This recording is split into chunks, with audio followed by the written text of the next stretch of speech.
Hello students, welcome to study words. आप लोगों की तैयारी काफ़ी अच्छी चल रही होगी और कोई भी डाउट प्रॉब्लम आपको आती है, you can text us, email us.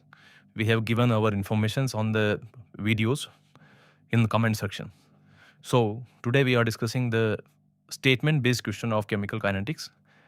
Statement first कह रहा है the rate of a chemical reaction at a given temperature may depend on the concentration of one or more reactants and products. तो ये बात बिल्कुल सही है. एक रिएक्शन की जो रेट है वो उसमें भाग लेने वाले reactants as well as product की कंसंट्रेशन पे डिपेंड कर सकती है. एक सिंपल एग्जांपल से हम बात कर सकते हैं. जैसे मान लीजिए एस्टर का हाइड्रोलाइसिस हो रहा है CH3COO C2H5 का in the presence of acidic catalyst H+, जिससे कि एसिड और अल्कोहल बनता है.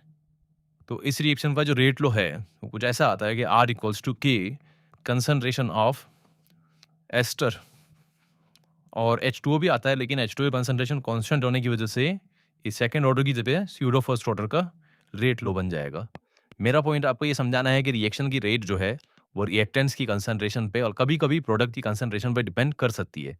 हमेशा नहीं कर सकती क्योंकि जीरो ऑर्डर में रेट कंसंट्रेशन पे डिपेंडेंट नहीं होती है, पर मे डिपेंड्स ऑन. तो ये बात बिल्कुल सही है, मे डिपेंड्स ऑन. अगर प्रोडक्ट की बात करें तो एक रिएक्शन है जहाँ पे ओजोन जो है वो ऑक्सीजन में कन्वर्ट हो रहा है, 2O3 गिव्स 3O2.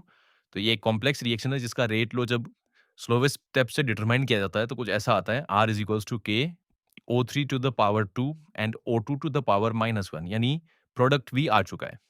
तो इससे ये सारी बातें क्लियर होती है कि rate of a chemical reaction may depend on the concentration of one और मोर रिएक्टेंट्स एंड प्रोडक्ट.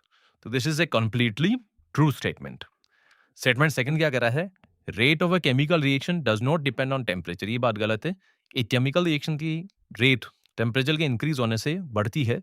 जब आप टेम्परेचर बढ़ाते हैं तो on an average 10 degree Celsius temperature बढ़ाने से रेट कांस्टेंट नियरली डबल हो जाता है. ये बात एनसीईआरटी की स्टेटमेंट है. तो इस तरह से हमने ये स्टेटमेंट बेस्ड क्वेश्चन में थ्योरी समझ ली. पहला सही है, दूसरा आपका गलत है. Thank you.